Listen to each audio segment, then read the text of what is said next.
Ya, assalamualaikum warahmatullahi wabarakatuh. Selamat pagi, salam sejahtera buat kita semua.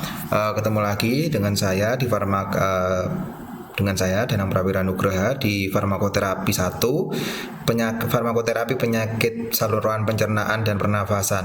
Sebelum kita mulai kuliah kita pada pagi hari ini, mari kita berdoa dulu menurut agama dan kepercayaan kita masing-masing, supaya apa yang kita pelajari pada pagi hari ini dapat bermanfaat bagi diri kita sendiri dan bagi masyarakat pada umumnya. Berdoa, mulai. Berdoa, selesai. Ya, pada pertemuan pagi hari ini kita akan membicarakan mengenai farmakoterapi pada penyakit chronic obstruction pulmonary disease atau COPD. Kalau di bahasa Indonesia kan adalah PPOK, penyakit paru obstruksi kronis. Jadi penyakit paru obstruksi kronis itu adalah penyumbatan pada saluran pernafasan yang dimana penyumbatan itu bersifat kronis, ya, menaun. Nah, outline-nya ini masih sama seperti biasanya. Kemudian introduction-nya atau pendahuluannya, di mana tahun 2016 ada suatu lembaga yang namanya GOLD. GOLD itu adalah singkatan dari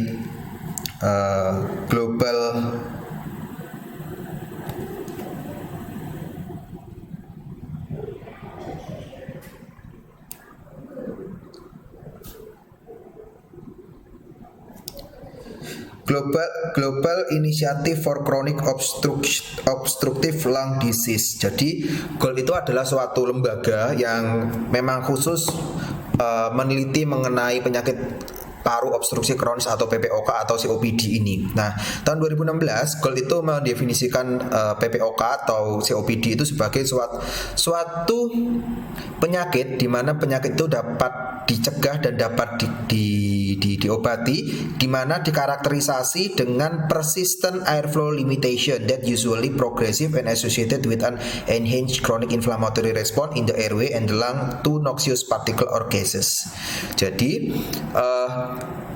GOLD sendiri mendefinisikan COPD itu sebagai suatu penyakit yang dikarakterisasi dengan terbatasnya aliran udara untuk masuk ke dalam paru-paru, dan di mana penyakit ini bersifat progresif, jadi terus berjalan seiring dengan berjalannya waktu dan berhubungan dengan inflamasi yang bersifat kronis, di mana penyebab dari inflamasi itu adalah zat-zat yang bersifat berbahaya dan juga masuknya zat-zat yang berbahaya dan juga gas-gas yang berbahaya.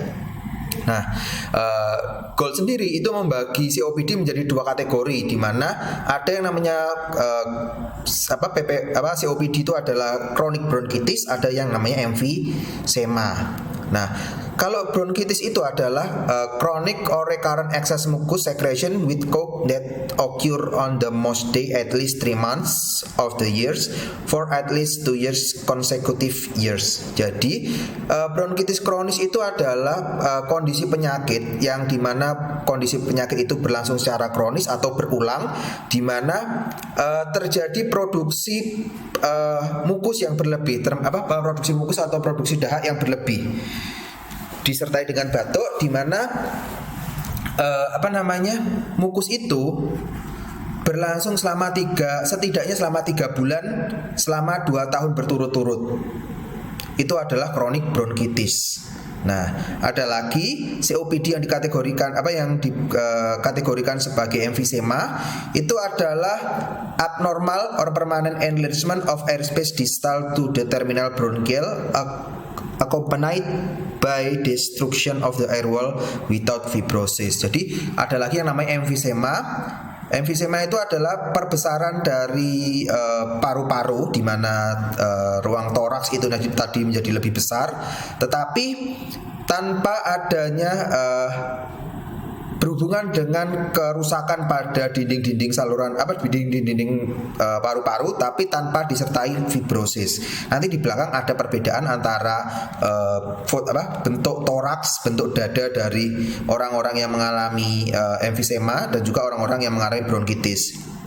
Nah, prevalensi dan mortalitas dari COPD itu meningkat meningkat seiring berjalannya waktu. Jadi beberapa tahun terakhir ya, terutama pada 2 dekade terakhir itu prevalensi atau angka kejadian dari COPD dan juga angka mortalitasnya itu meningkat.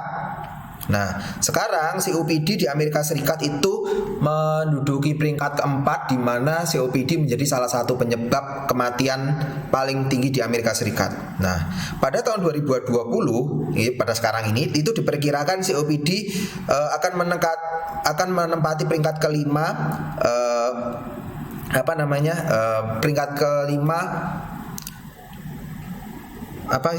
peringkat kelima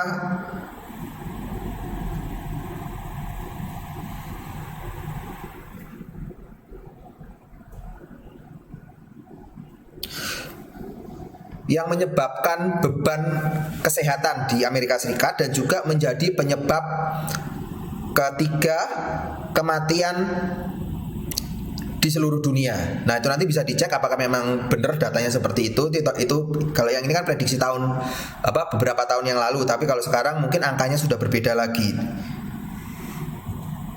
Nah, perbedaan yang mendasar antara asma dengan COPD itu terletak pada persamaannya adalah limitasi aliran udara yang dapat masuk ke dalam paru-paru. Tetapi perbedaannya, kalau asma itu bersifat reversibel, tapi kalau COPD itu bersifat irreversibel. Jadi dia limitasi atau aliran udara yang masuk itu menjadi tidak bisa pulih dengan sendirinya. Nah, contohnya lagi, pada orang asma kalau dia itu diberikan suatu bronkodilator, dia bisa pulih dengan sendirinya. Akan tetapi jika orang-orang yang mengalami COPD, kalau dia diberikan bronkodilator, dia memang bisa sedikit meredakan, tetapi kalau dilihat dari paru-parunya, dia menjadi tidak bisa pulih. Karena namanya sudah chronic obstruction. Jadi penyumbatan yang berlangsung secara kronis seperti itu. Nah, the chronic and progressive nature of COPD is associated with abnormal inflammatory response of the lung to noxious particle or gases. Jadi sifat dari COPD yang berlangsung secara kronis itu berhubungan dengan proses inflamasi yang abnormal, dan ini biasanya berkaitan dengan adanya partikel-partikel yang berbahaya serta adanya juga gas-gas yang masuk ke paru-paru yang juga gas tersebut memiliki sifat yang berbahaya seperti itu. Nah, chronic bronchitis is associated with a chronic or recurrent excessive mucus secretion into bronchial tree with a cough, depression on the most day at least 3 months, and tadi hampir sama. Jadi kalau bronkitis itu selama 3 bulan, minimal 2 tahun berturut-turut. Nah, sedangkan emfisema itu terjadi perubahan pada anatomi patologinya, dan itu biasanya bisa dilihat dengan pemeriksaan. Salah satunya ada pemeriksaan dari Ronsen. Nah, is based on observation that majority of COPD is caused by risk factor, cigarette smoking, and the most patient exhibit feature of the both chronic bronchitis and emphysema. Jadi salah satu penyebab utama yang telah diteliti yang memang memberikan hasil yang baik adalah salah satu penyebab dari COPD itu adalah rokok. Ya, rokok yang digunakan itu juga merupakan salah satu penyebab kejadian COPD yang terdokumentasikan dengan baik. Nah, selain itu kemarin itu karena sekarang akhir-akhir ini masih banyak orang yang beralih dari rokok ke vape. Nah, itu beberapa penelitian itu juga menunjukkan bahwa vape atau vapor itu juga merupakan salah satu faktor yang juga merupakan penyebab kejadian COPD. Nah, baik maupun rokok, kemudian juga vapor itu merupakan faktor-faktor yang menjadikan penyebab kejadian COPD. Nah, kalau yang lain gimana, Pak? Polusi juga merupakan salah satu faktor yang berperan terhadap COPD itu. Jadi yang berkait kalau misalkan pada orang-orang yang sering bekerja dengan partikel-partikel halus, kemudian juga gas-gas yang berbahaya, jika dia tidak menggunakan APD atau alat pelindung diri yang mumpuni, maka besar kemungkinan orang tersebut mengalami COPD di kemudian hari. Ya, kemudian COPD itu pasiennya bisa mengalami emfisema atau bisa juga mengalami bronkitis seperti itu. Nah, berikutnya ini adalah contoh dari orang-orang yang mengalami emfisema dan bronkitis. Jadi kalau bronkitis itu dia batuk berdak selama 3 bulan dan minimal selama 3 bulan berturut-turut, dan juga selama 2 tahun minimal kejadian 3 bulan itu berlangsung selama 2 bulan berturut-turut. Nah, ada lagi emfisema. Nah, ini adalah clinical presentation dari bronkitis dan emfisema. Jadi kalau pada bronkitis, kalau dilihat dari ronsennya itu, ini di sini kalau kalian lihat di sini, kalau di ronsen itu toraksnya itu dia melorot ke bawah.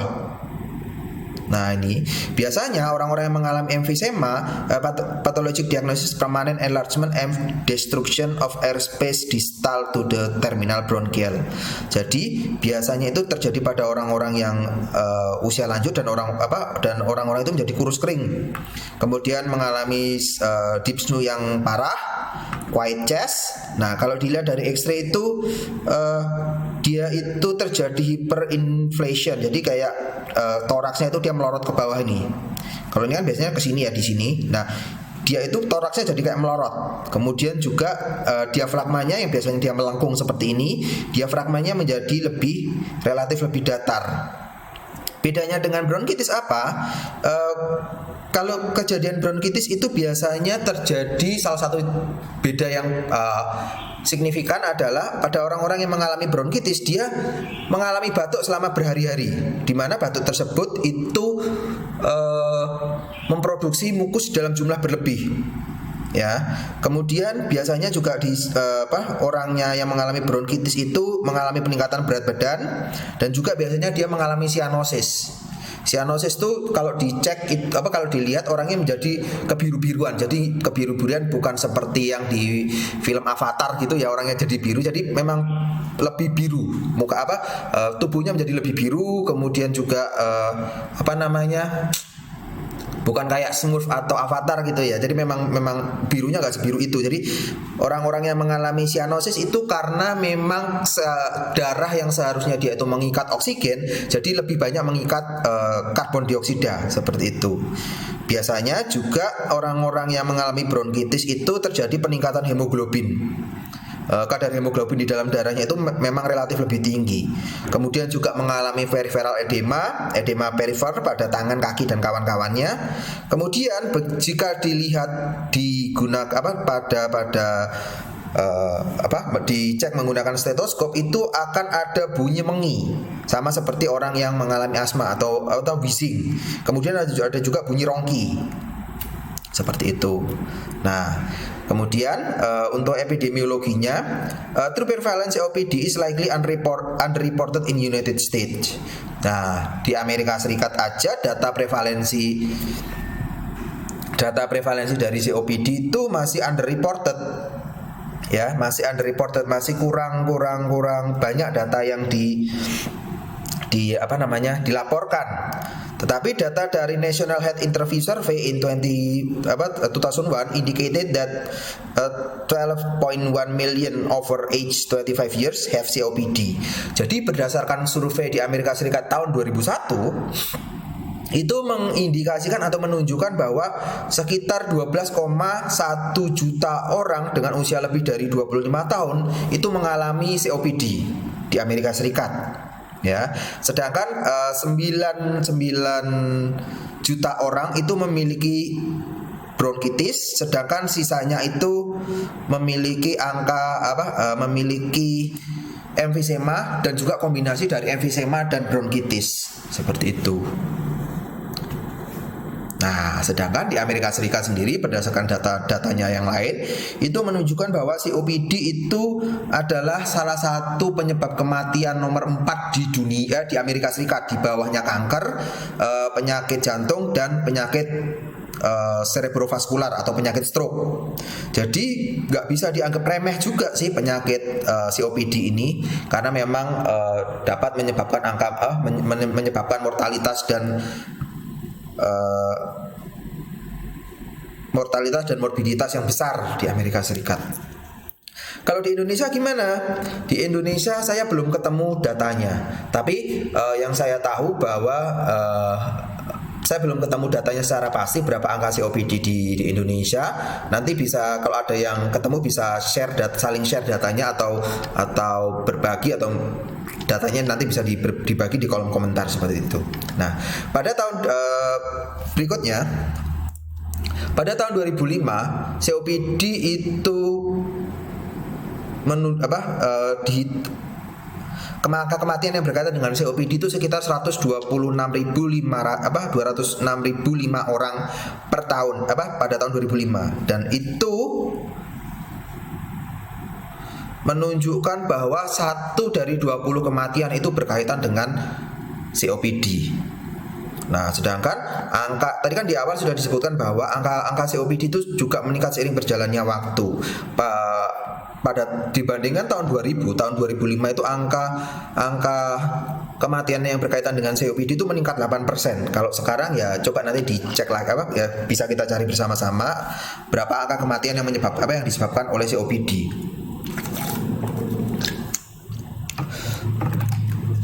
Nah, pada beberapa tahun terakhir itu diagnosa COPD itu berkaitan dengan 15 juta kunjungan ke dokter. Jadi ada 15 juta orang yang berkunjung ke dokter itu berkaitan dengan COPD, di mana 1,5 juta orang itu akhirnya setelah berakhir di emergency room, dan 700.000 orang diantaranya itu dirawat di rumah sakit. Seperti itu. Jadi COPD itu bukan merupakan suatu penyakit yang bisa dianggap remeh juga, tapi kita perlu waspada seperti itu. Nah, sedangkan dampak ekonomi dari COPD itu meningkat dari 23 miliar dolar pada tahun 2000 itu meningkat menjadi 37,2 juta miliar pada tahun 2004. Nah, dampak ekonomi itu apa? Dampak ekonomi itu yang berkaitan dengan, misalkan yang pertama, orangnya yang seharusnya bisa bekerja menjadi tidak bisa bekerja. Kemudian hilangnya produktivitas. Nah, itu adalah yang dihitung dari dampak ekonomi akibat COPD. Atau kalau orangnya biasanya bekerjanya bisa maksimal menjadi tidak bisa bekerja secara maksimal. Nah, dampak-dampak itulah yang dihitung dari memberikan dampak secara ekonomi.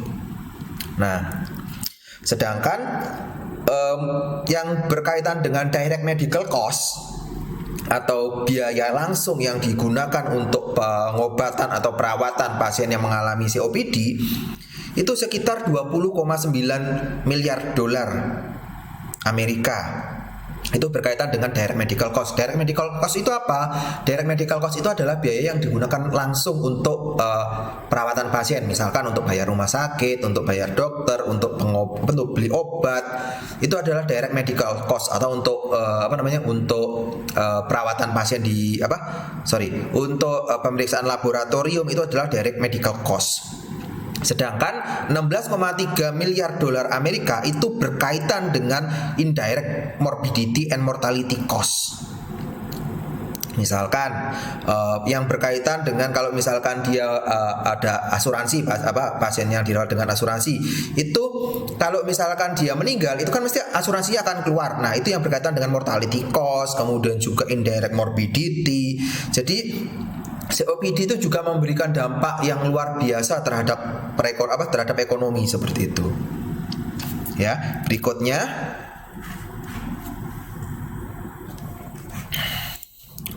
nah, secara penyebab atau secara etiologi, smoking cigarette is the most common risk factor, account 85 to 90% cases of COPD. Jadi merokok adalah salah satu penyebab yang menyebabkan seseorang itu mengalami COPD.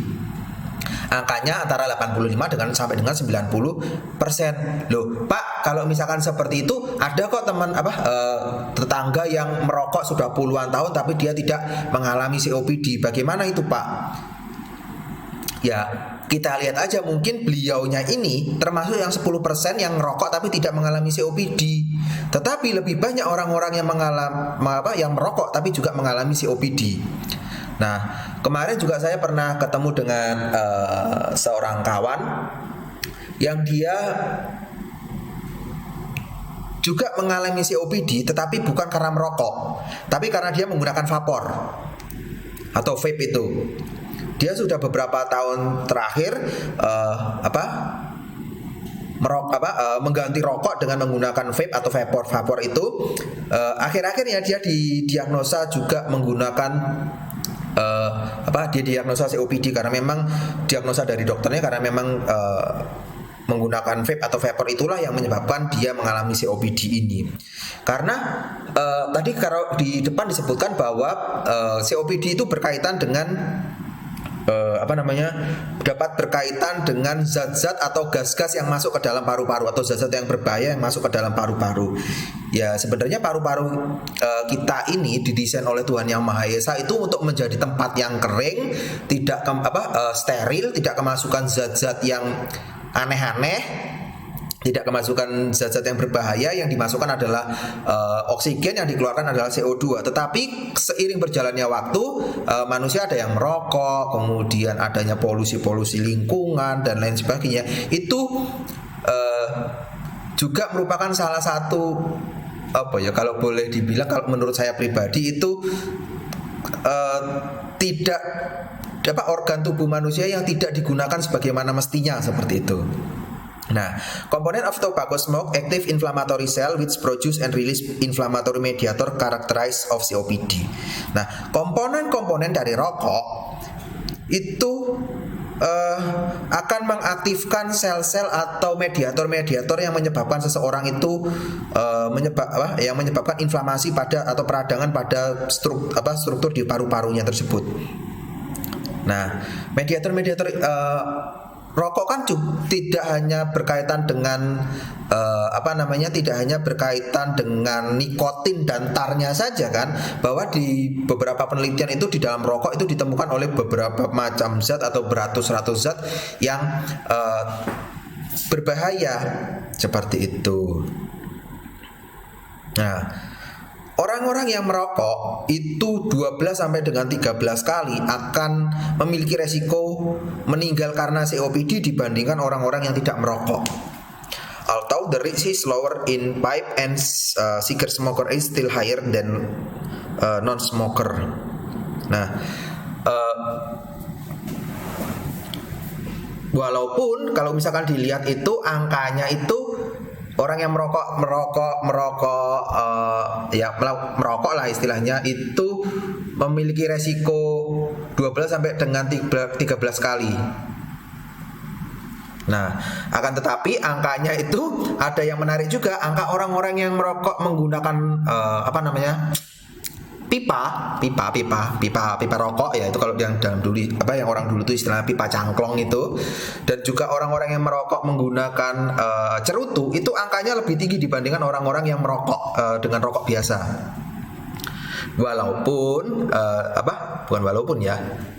Angkanya itu memang masih relatif lebih tinggi dibandingkan juga dengan orang-orang yang meninggal karena COPD tapi dia tidak merokok, seperti itu. Nah, children and spouse of smoker have increased the risk of development significant pulmonary dysfunction through the passive smoking, also known as environmental tobacco smoke on second-hand smoke. Jadi anak-anak atau orang-orang yang di lingkungannya itu tidak merokok, misalkan orang-orang yang tidak merokok dan orang-orang di sekitarnya itu juga rentan mengalami COPD akibat paparan rokok dari orang-orang yang merokok di sekitarnya. Jadi istilahnya kalau dalam bahasa Indonesia itu diistilahkan sebagai perokok pasif. Itu juga memiliki resiko yang yang relatif lebih tinggi dibandingkan dengan orang-orang yang tidak terpapar oleh asap rokok. Nah, berikutnya Faktor resiko untuk perkembangan COPD itu ada faktor paparan dan faktor host. Host itu adalah orangnya. Nah, yang pertama adalah faktor environmental tobacco smoke. Jadi ada faktor orang-orang yang merokok. Orang-orang yang merokok. Kemudian yang kedua adalah occupational dust and chemical. Jadi orang-orang yang sering terpapar debu-debu dan juga terpapar zat-zat kimia itu juga merupakan salah satu faktor yang menyebabkan seseorang mengalami COPD. Kemudian ada juga air pollution. Jadi COPD lagi.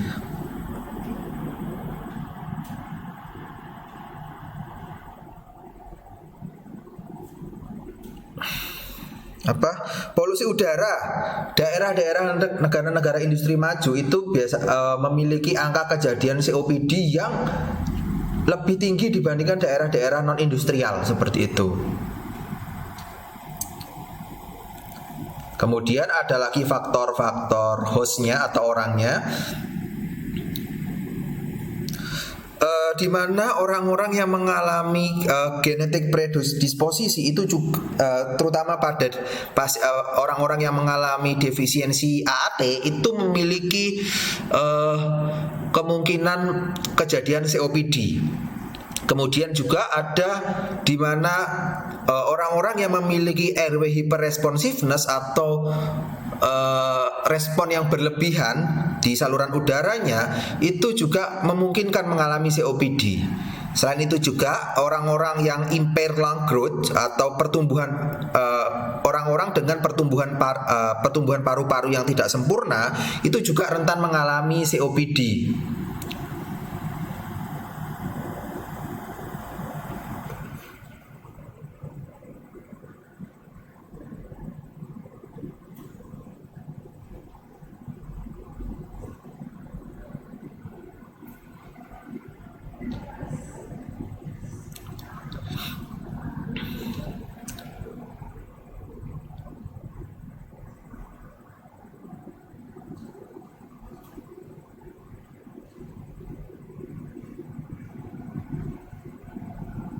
Nah, ini lagi saya juga barusan membaca itu ada penggunaan rokok elektronik atau vapor itu yang berkaitan juga dengan COPD, bahwa orang-orang yang menggunakan rokok dan juga COPD dan rokok dan menggunakan vapor atau rokok elektronik itu juga memiliki resiko kejadian COPD itu hampir 4 sampai 5 kali lipat kejadian COPD dibandingkan dengan orang-orang yang enggak merokok dan juga tidak menggunakan vapor. Jadi orang-orang yang penggunaan vapor itu juga merupakan salah satu penyebab kejadian COPD ini. Jadi tidak hanya rokok tembakau saja, tapi rokok elektronik atau vapor pun sekarang juga merupakan salah satu penyebab kejadian COPD. Nah, berikutnya pada negara-negara non-industrial and occupational exposure may be more common risk than cigarette smoking. That exposure include dust and chemical vapor, irritant and fumes. Jadi pada negara-negara non-industrial, angka kejadian exposure may more risk common than cigarette pada negara-negara non-industri, paparan-paparan okupasi itu lebih sering itu pada penggunaan rokok. Nah, paparan tersebut itu termasuk diantaranya adalah debu, kemudian polusi-polusi dari chemical-chemical yang ada di lingkungan dan lain sebagainya. Nah, reduced lung function and death from COPD are higher for individual who work in gold and coal mining, in glass and ceramic industries with exposure of silica dust, and jobs that expose than cotton dust, grain dust, solvent dissociate and asbestos. Jadi orang-orang yang bekerja pada debu, yang juga berkaitan dengan debu dan lain sebagainya, itu juga memiliki resiko mengalami COPD yang relatif lebih tinggi. Misalkan pada orang-orang yang bekerja pada pertambangan emas dan pertambangan batu bara, itu memiliki resiko yang juga lumayan resiko yang tinggi mengalami penurunan fungsi paru-paru dan juga kematian. Nah, saya pernah melihat suatu acara dokumentasi pada orang-orang yang bekerja dengan orang-orang yang bekerja di pertambangan di bawah tanah, pertambangan batu bara di bawah tanah. Begitu di rongsen, padahal dia sudah menggunakan alat pelindung diri yang mumpuni, misalkan menggunakan masker gas atau apa. Nah, itu kalaupun dicek paru-parunya, biasanya itu usia paru-parunya dibandingkan dengan usia kronologisnya itu jauh berbeda. Ya, misalkan orang, seingat saya, coba nanti kalau salah tolong dikoreksi, itu sampai dengan perbedaannya 20 tahun. Jadi misalkan orangnya itu usia 30 tahun, maka paru-parunya orang-orang yang bekerja dengan ditambang batu bara itu yang pernah saya dengar itu berbeda 20 tahun. Jadi kalau orang-orang yang usianya 30 bekerja di tambang batu bara yang berkaitan dengan yang ada debu-debunya semakin tinggi, itu sama dengan paru-parunya sama dengan orang-orang usia 50 tahun, seperti itu. Kemudian juga orang-orang yang bekerja pada bidang keramik dan juga pada bidang kaca, itu biasanya terkait dengan paparan debu-debu silika. Jadi makanya itu sebaiknya orang-orang yang bekerja di bidang-bidang tersebut itu menggunakan menggunakan alat pelindung diri yang benar-benar mumpuni, seperti itu.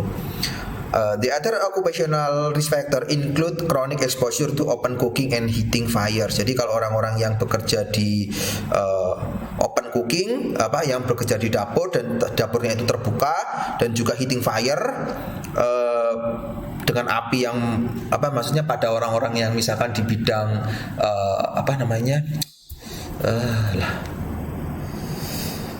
kalau di sini mungkin industri pemanggangan ikan, ya, industri panggang ikan, kemudian industri yang berkaitan dengan api dan juga yang menghasilkan debu atau gas-gas yang berbahaya, itu juga termasuk salah satu faktor resikonya.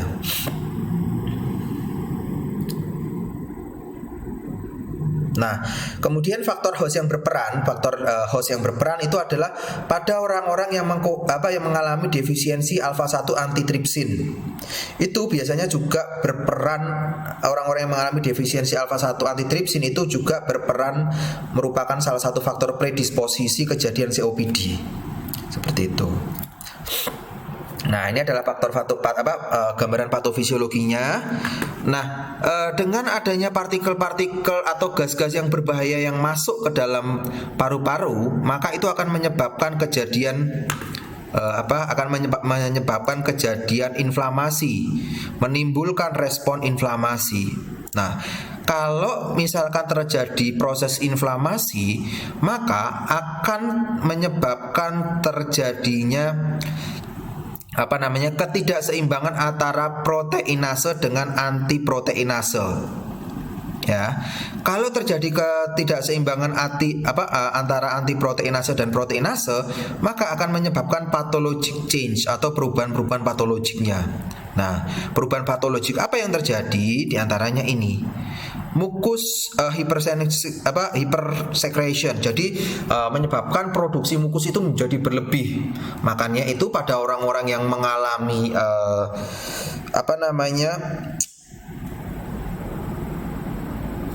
yang mengalami COPD itu salah satunya ditandai orang-orang mengalami batuk, tapi dia batuk berdahak yang berkepanjangan. Pada orang-orang yang mengalami chronic bronchitis. Nah, kemudian ciliary dysfunction.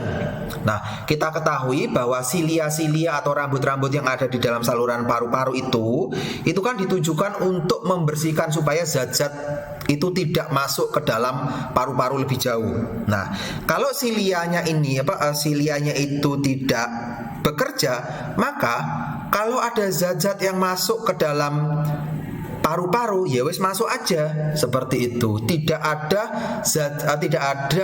suatu mekanisme yang menjaga supaya silia itu tidak mekanisme penjagaannya itu menjadi tidak ada seperti itu. Kemudian yang berikutnya adalah airflow limitation, adanya aliran udara yang terbatas masuk ke dalam paru-paru. Kemudian hyperinflation, gas change abnormality, ketidaknormalan perpindahan gas. Kalau kalian masih ingat di mata kuliah anatomi fisiologi manusia dulu, di mana karbon dioksida itu dia lebih mudah terikat dan ikatannya itu lebih kuat dibandingkan dengan oksigen. Nah, makanya itu kenapa ke orang-orang yang mengalami COPD itu cenderung mengalami cyanosis karena perpindahan antara oksigen dengan CO2 itu menjadi terganggu. Sehingga orang-orang yang mengalami COPD itu lebih cenderung mengikat CO2 dibandingkan dengan mengikat oksigen, sehingga orang-orangnya lebih cenderung mengalami cyanosis seperti itu. Kemudian pulmonary hypertension, systemic effect yang lainnya. Nah, itu adalah kalau dari jalur inflamatory.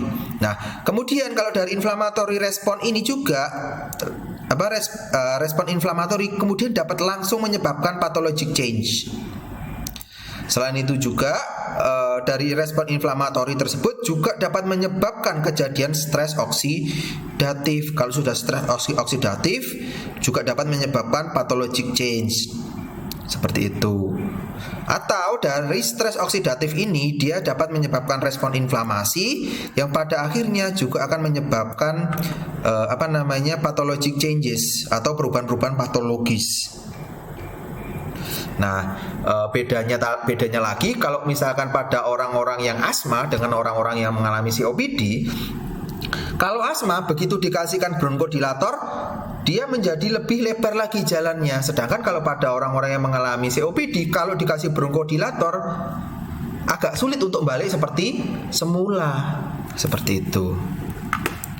Nah, berikutnya patofisiologinya, kalau misalkan ada paparan zat yang berbahaya atau rokok, nah maka itu akan mengeluarkan makrofag.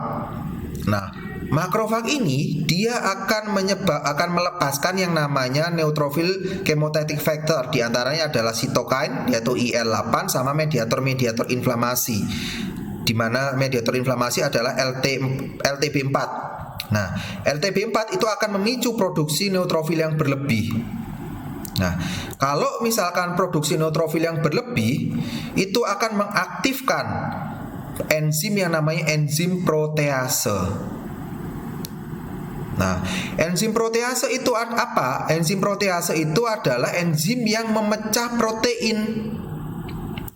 Nah, enzim yang memecah protein ini, apa yang terjadi berikutnya kalau misalkan protease ini sampai terbentuk? Karena kita ketahui bahwa sel-sel tubuh manusia, di semua sel tubuh manusia, baik itu paru-paru, jantung, kemudian otot, ya, itu salah satunya terdiri dari protein-protein. Dinding sel juga mengandung protein. Di sel-sel yang ada di paru-paru, alveolus itu juga mengandung protein. Kalau proteinnya tersebut dihancurkan, maka yang terjadi adalah ini, alveolar wall destruction. Dinding sel dari alveolus itu akan hancur. Nah, kalau dinding sel itu hancur, maka manifestasinya adalah paru-parunya menjadi melorot, menjadi lebih panjang gitu. Paru-parunya menjadi lebih panjang turun ke bawah seperti itu. Nah, inilah yang menyebabkan emfisema. Kemudian hypersecretion. Kalau proteasenya itu berlebih yang ditumbulkan, maka akan menghasilkan mukus. mukusnya kalau yang dihasilkan itu berlebih, itu akan menyumbat paru-paru, menyumbat jalan nafas. Inilah yang menyebabkan bronkitis. Nah, tetapi ada juga orang-orang yang mengalami COPD itu mengalami dua-duanya, baik itu emfisema maupun bronkitis kronis, seperti itu loh. Nah, ini adalah mekanismenya. Nah, selain itu juga kalau sudah mengaktifkan makrofag itu juga akan, tadi kan melalui jalur neutrofil ya. Setelah makrofag ini aktif ya, itu dia bisa langsung menghasilkan protease. Jalurnya bisa langsung menghasilkan protease ini. Kalau sudah menghasilkan protease, kalau dia menghancurkan dinding sel alveolus akan menyebabkan emfisema. Kalau menghasilkan produksi mukus yang berlebih namanya bronkitis. Ada juga menyebabkan dua-duanya, emfisema dan bronkitis kronis. Seperti itu.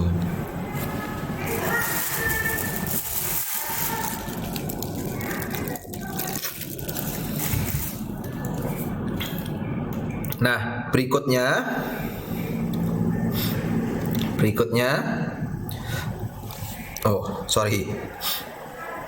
Nah, patofisiologi asma dan COPD ini adalah secara patofisiologi yang berbeda ya. Kalau adanya COPD itu disebabkan oleh noxious agent atau zat-zat yang berbahaya yang masuk. Sedangkan kalau pada asma itu adalah sensitizing agent, zat-zat yang menyebabkan menyebabkan sensitasi. Kalau kita kemarin sudah belajar mengenai asma, itu kan salah satunya adalah akibat adanya reaksi alergi, ya kan? Sedangkan pada COPD itu tidak melibatkan reaksi alergi sama sekali. Ya ini, kalau namanya alveolar makrofag itu akan mengaktifkan neutrofil dan lain sebagainya, kemudian akan mengaktifkan enzim protease yang akhirnya menyebabkan mucus secretion dan penghancuran dinding alveolus. Nah, ini karena akibat munculnya protease. Sedangkan kalau pada asma itu terjadi karena adanya mediator-mediator inflamasi. Gitu loh. Jadi memang asma dan COPD itu manifestasinya mirip-mirip, sama-sama limitasi dari jalur nafas. Akan tetapi kalau asma itu dia bisa reversible, bisa pulih setelah pemberian obat dan menghindari pencetusnya. Tetapi kalau pada COPD dia tidak bisa pulih dengan sendirinya. Begitu ceritanya, ya. Kemudian berikutnya inflamasi. Ini adalah mekanisme pada perkembangan chronic airflow limitation in COPD. Nah, kalau pada inflamasinya itu, inflamasi yang di sini,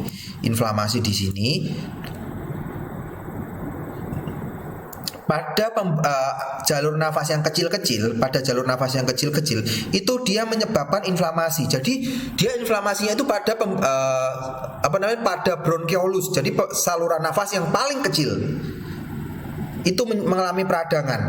Jadi kalau dianggap sebagai saluran nafas itu dianggap sebagai jalan, maka peradangannya itu terjadi di jalan-jalan desanya, bukan di jalan provinsi. Selain itu, dengan adanya inflamasi ini, itu juga menyebabkan yang namanya airway remodeling, penataan ulang atau penyusunan ulang jalur nafas. Jalur nafas itu menjadi disusun ulang. Nah, akhirnya anggaplah jalan-jalan desa tadi ada inflamasi, ada peradangan, ya. Ada digunakan sebagai kawinan, jalan desanya digunakan sebagai kawinan. Ternyata dilalah dengan adanya kawinan di situ, itu juga menyebabkan remodeling atau perombakan atau penataan ulang dari jalan desanya itu tadi. Ditambah dengan pengerjaan jalan desa, apa enggak semakin jalurnya itu semakin kecil, ya kan? Itu adalah remodeling yang terjadi. Kemudian inflamasi di saluran nafas itu juga menyebabkan parenchyma destruction, kerusakan jaringan-jaringan jaringan-jaringan parenchyma atau sel-sel parenchyma di situ. Sehingga apa yang terjadi? Loss of alveolar attachment, decrease elastic recoil. Jadi terjadinya kehilangan alveolar attachment, penempelan alveolus. Kemudian juga terjadi decrease elastic recoil. Jadi kalau paru-paru itu dianggap sebagai suatu balon, kalau balon ditiup kemudian dilepaskan, itu maka dari mengembang kemudian juga mengempis. Nah, terjadi akibat kerusakan sel-sel parenkim itu tadi, paru-paru menjadi kehilangan kemampuan untuk mengembang dan mengempis. Jadi kalau sudah mengembang nggak bisa balik, nggak bisa ngempis lagi. Nah, itulah yang dikatakan decrease elastic recoil, seperti itu. Jadi paru-paru tersebut dia bisa mengembang, tapi dia tidak bisa mengempis kembali. Jadi besar seperti itu. Dan itu kan juga berpengaruh terhadap jumlah udara yang dapat masuk. Seperti itu.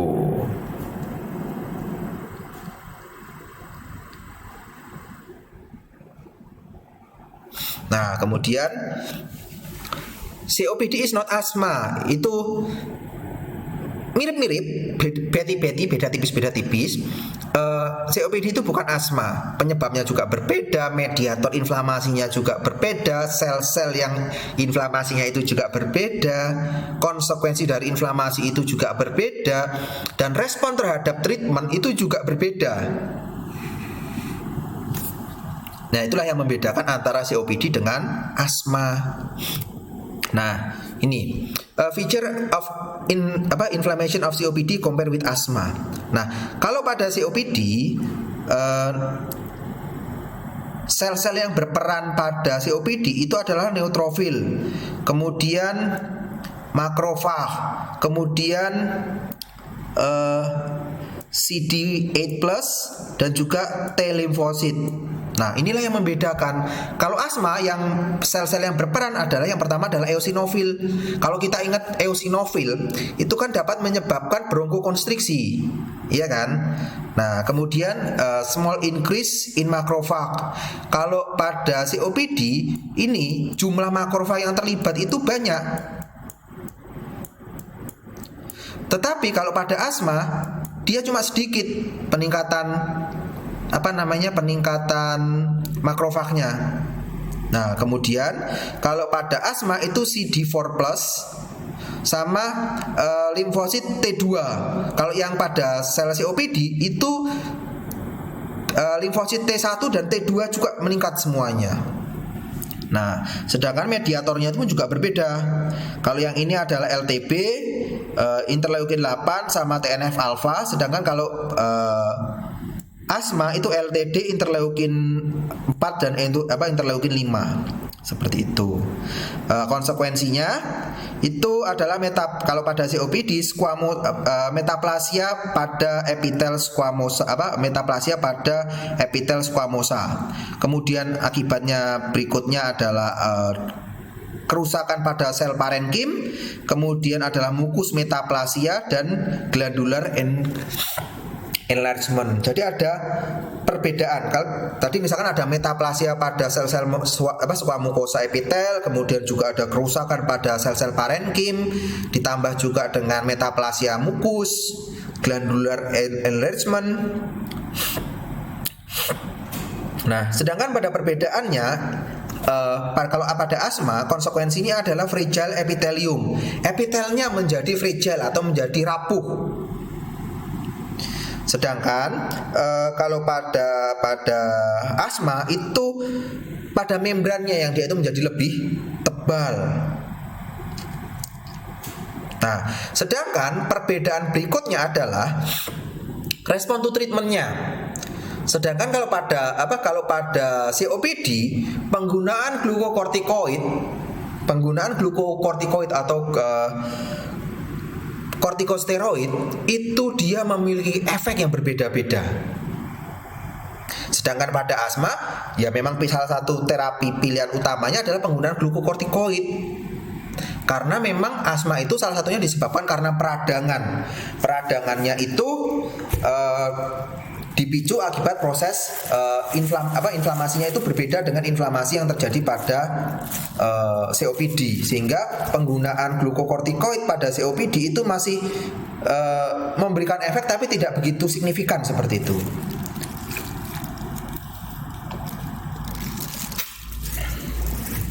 Nah, berikutnya ini adalah gambaran dari paru-paru orang-orang pada paru-paru orang normal. Ini adalah alveolusnya. Alveolus kan adalah jalan nafas yang paling kecil, ya.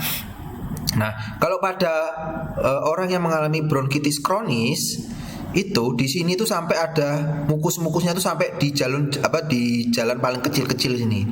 Sehingga dengan adanya jalan yang paling kecil ini, aliran udara menjadi terhambat atau terbatasi seperti itu. Sedangkan kalau pada emfisema, dia alveolinya itu dia menjadi lebih besar-besar nih. Jadi besar-besar, tapi dia tidak mampu untuk menyimpan tidak mampu untuk menangkap oksigen. Karena kita harapkan kalau misalkan paru-paru itu kan bisa mengembang dan mengempis. Mengembang dan mengempis itu kan juga akan berpengaruh terhadap jumlah aliran udara yang masuk ke paru-paru. Jadi kalau dia mengembang aja ini ya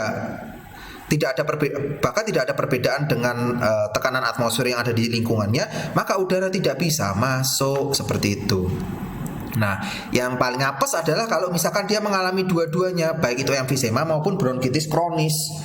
Sudah ada mukus di mana-mana, paru-parunya juga tidak bisa memasukkan aliran udara dan tidak bisa mengeluarkan CO2, ya sudah gawat seperti itu. Nah, ini adalah berikutnya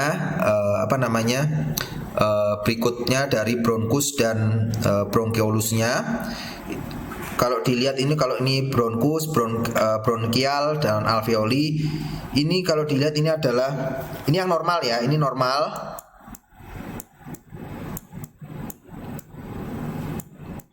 Normal, ini yang mengalami bronkitis kronis. Bronkitis kronis. Nah, ini. Jadi aliran udara ini bronkusnya seperti itu. Nah, di sini kan terdapat penuh kan. Kalau ini kan normal kan anggap aja sebagai jalan tol seperti itu. Ini jalan tol. Nah, kalau di sini sudah ada jalan tolnya, itu ada PKL-nya, kemudian di situ ada kecelakaan lalu lintas, ditambah adanya kemacetan dan lain sebagainya. Ya. Seperti itu. Nah, ini adalah bronkiale.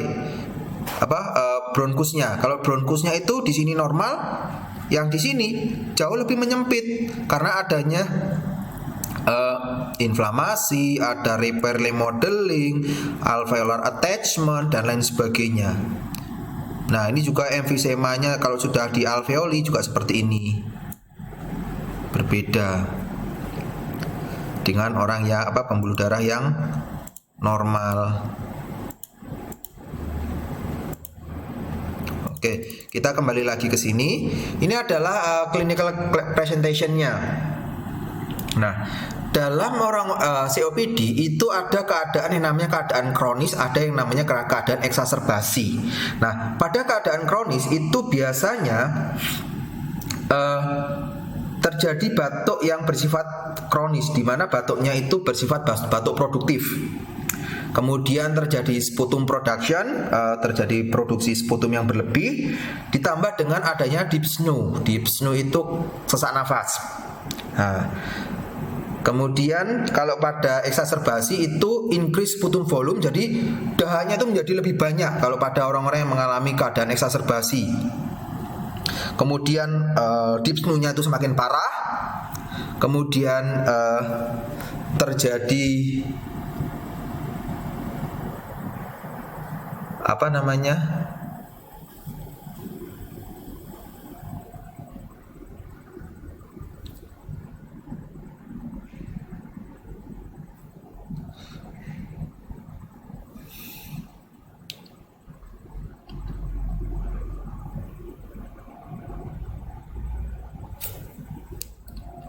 dada yang semakin sesak, kemudian adanya purulen sputum.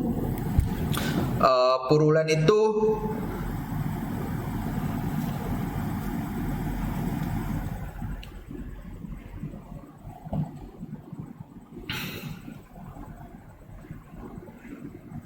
purulen sputum itu dahak yang mengandung nanah. Jadi dahaknya itu sudah berwarna sudah berwarna kuning, bahkan bisa juga cenderung menjadi hijau. Kuningnya bisa kuning biasa, bahkan kuning muda, bahkan sampai ke arah kuning tua seperti itu.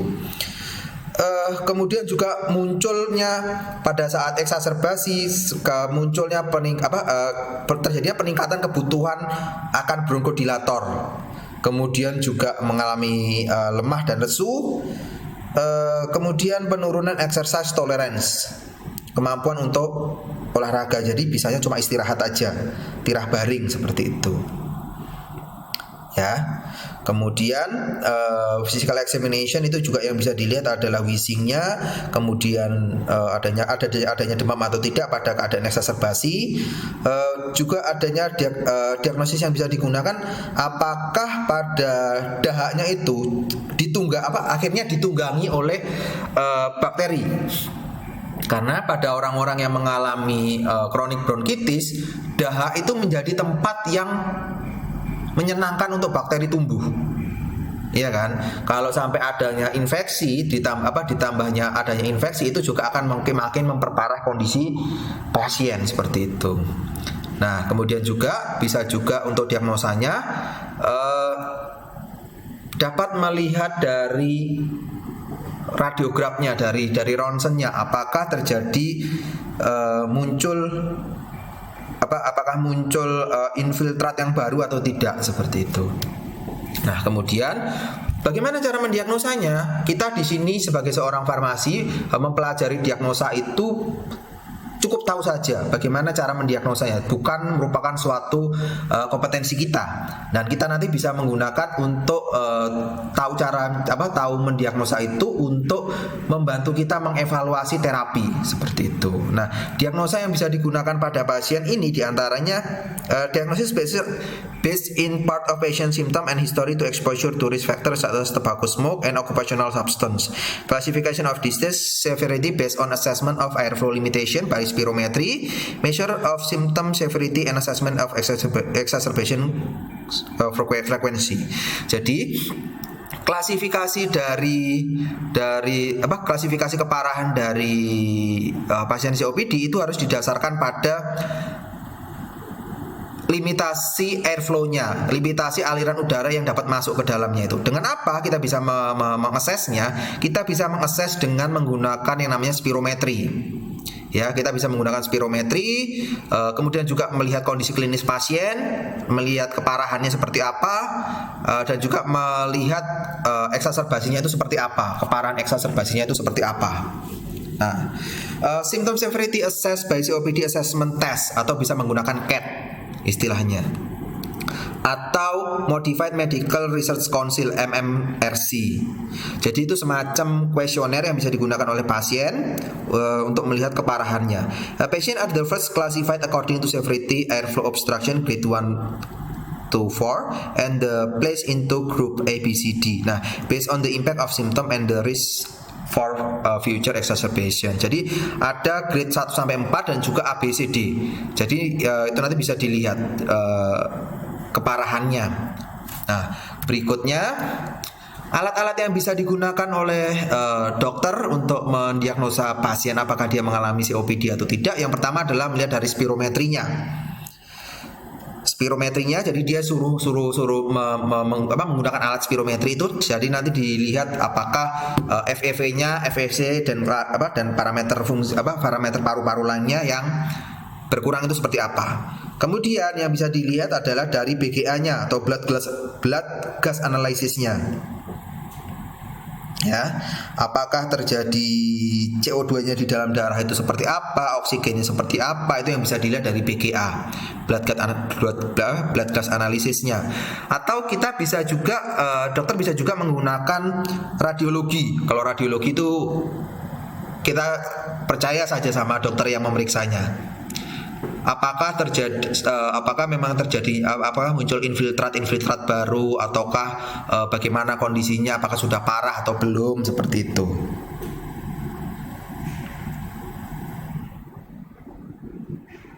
Nah, berikutnya the presence of airflow limitation shall be confirmed with spirometry. Spirometry represent a comprehensive assessment of lung volume and capacity. Jadi adanya limitasi terhadap aliran udara itu harus dikonfirmasi dengan menggunakan spirometri. Ya, spirometri itu merepresentasikan secara komprehensif antara volume paru-paru dengan kapasitas paru-paru. Ya, jadi sekali lagi kalau pada orang-orang yang mengalami COPD itu memang sebaiknya menggunakan spirometri untuk melihat kapasitas paru-parunya, kapasitas dan volume paru-parunya.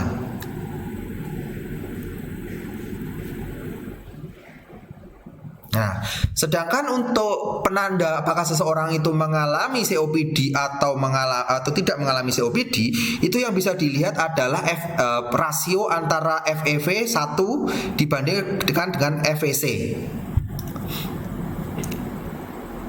Apa itu FEV1? Ya mungkin kalau kalian masih ingat, FEV1 itu adalah jumlah volume udara yang dikeluarkan secara paksa dalam 1 detik. Jadi pasien suruh nafas dalam 1 detik, berapa volume udara yang dikeluarkan.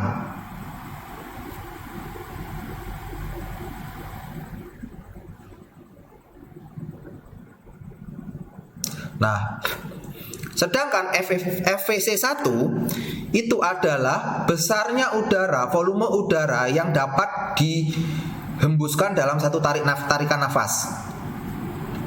Ya, FVC itu adalah force vital capacity. Jadi dia suruh narik nafas dulu, setelah itu dihembuskan. Berapa volume udara yang dihembuskan dalam satu tarikan nafas itu adalah FVC1 ini. FVC1 ini. Nah, rasionya kalau kurang dari 70% itu menandakan adanya obstruksi.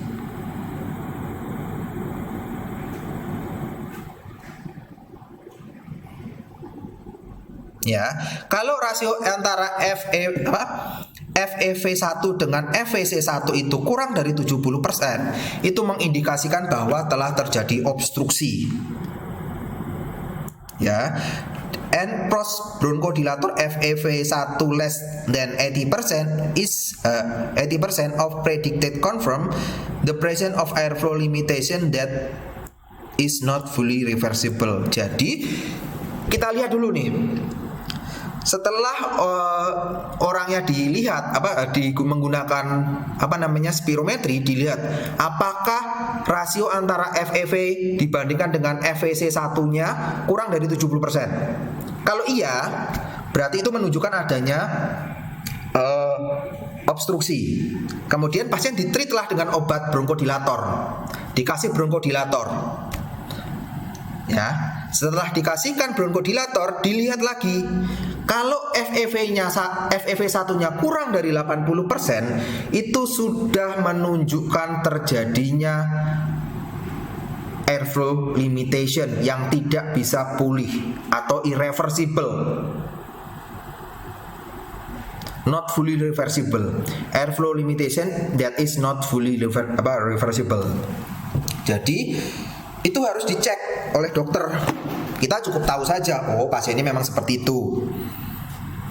Nah, significant changes in arterial blood gases are not usually present until FEV1 is less than 1 liter. At this stage, hypoxia and hypercapnia may become chronic. Jadi kalau blood BGA-nya itu memang jarang-jarang digunakan untuk analisis untuk membantu penegakan diagnosa. Tetapi kalau misalkan blood gas analisisnya itu terjadi perubahan yang signifikan, itu biasanya menunjukkan bahwa FEV1-nya menjadi kurang dari 1 liter.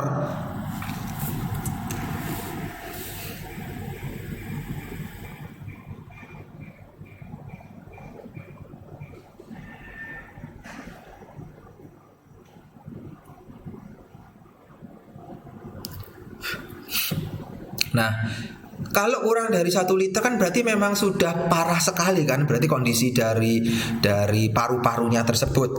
Dan biasanya kalau orang yang sudah FeV1-nya kurang dari 1 liter, itu biasanya cenderung mengalami hipoksemia dan hiperkapnia. Dan biasanya itu sudah hiperoksemia dan hiperkapnianya sudah kronis seperti itu. Nah, patient with a severe COPD can have low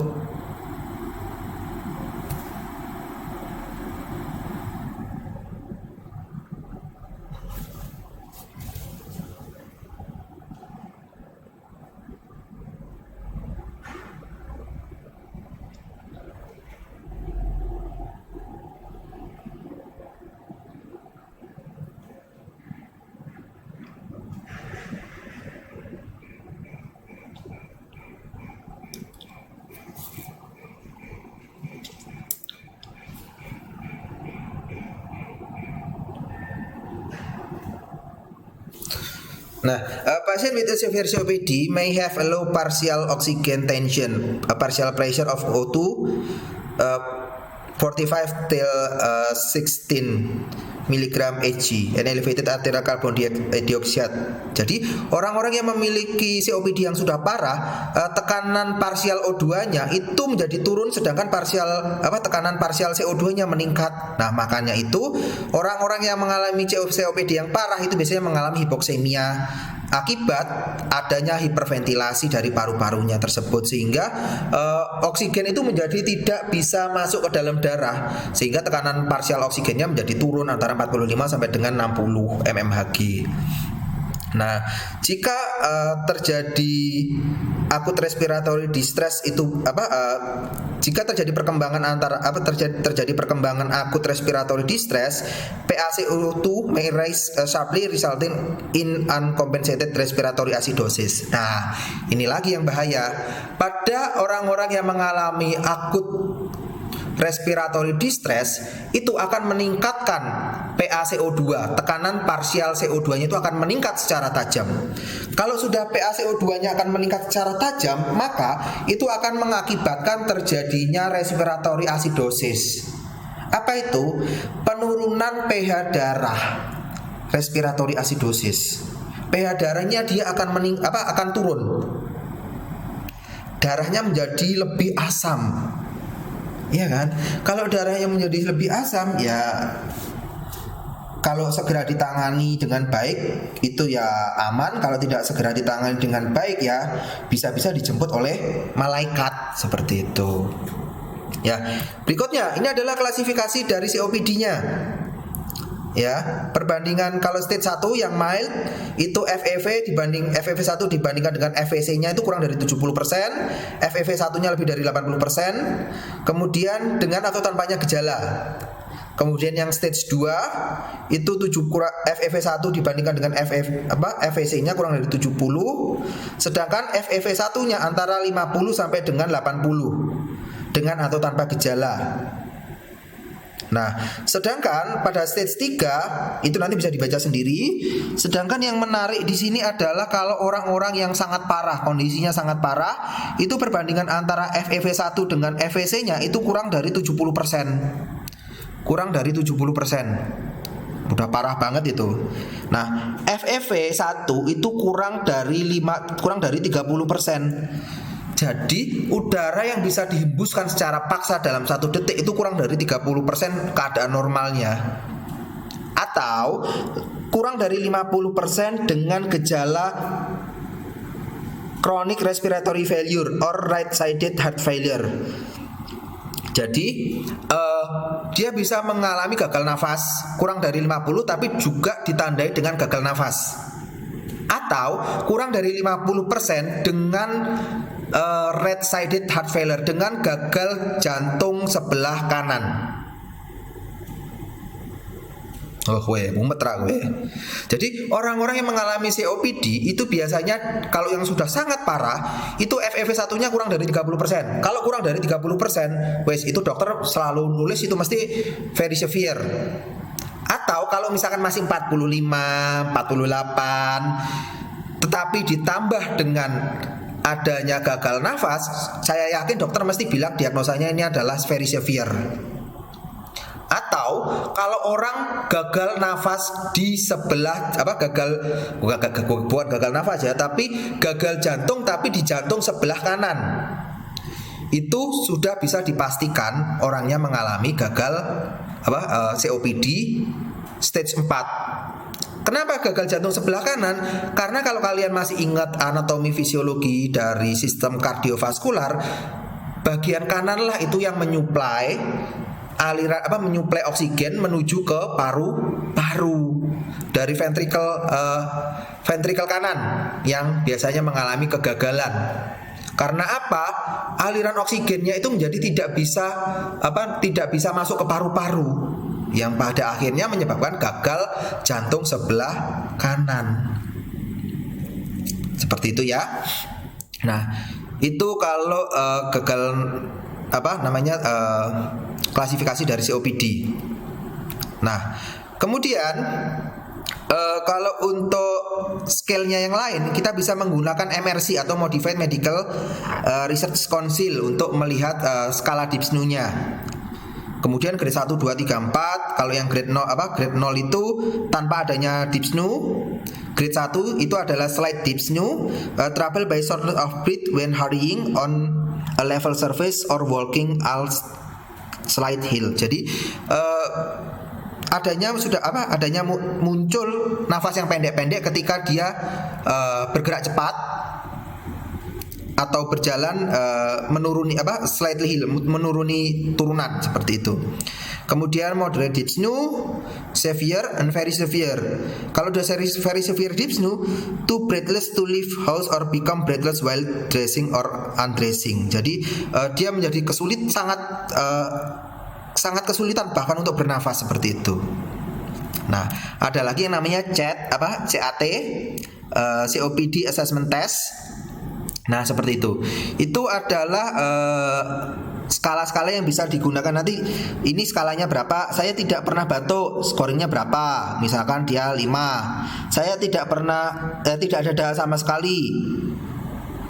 Dada saya penuh dengan dahak. Oh, ternyata dia merasa dadanya tidak penuh dengan dahak, tapi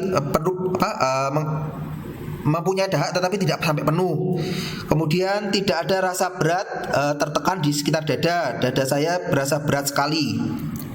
Oh, dadanya terasa berat sekali. Ya. Kemudian ketika saya jalan mendaki atau naik tangga, saya tidak merasa sesak. Ketika saya jalan mendaki tangga sangat sesak. Misalkan dicentang. Dan seterusnya dicentang ini misalkan. Dicentang. Nah, nanti skornya ini berapa? Dan akhirnya dijumlah skornya berapa? Nah, kalau skornya nanti di sini tidak ada interpretasinya ya. Nanti akan saya tambahkan interpretasinya. Berapa interpretasinya dia dikatakan berat seperti itu.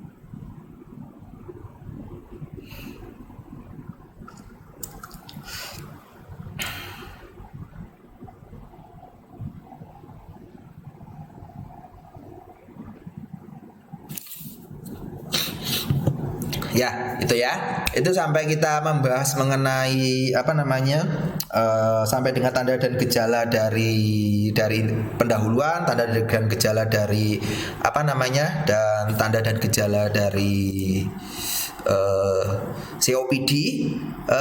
Nanti akan untuk pertemuan berikutnya kita akan membicarakan mengenai farmakoterapi dari COPD ya. Jadi ada terapi-terapi apa yang bisa digunakan oleh pada pasien COPD dan apa yang membedakan antara terapi pada COPD dengan terapi pada asma ya.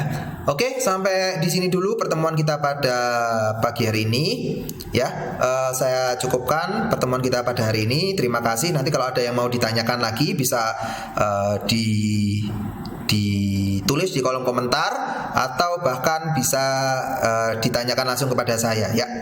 Terima kasih atas perhatiannya. Wassalamualaikum warahmatullahi wabarakatuh.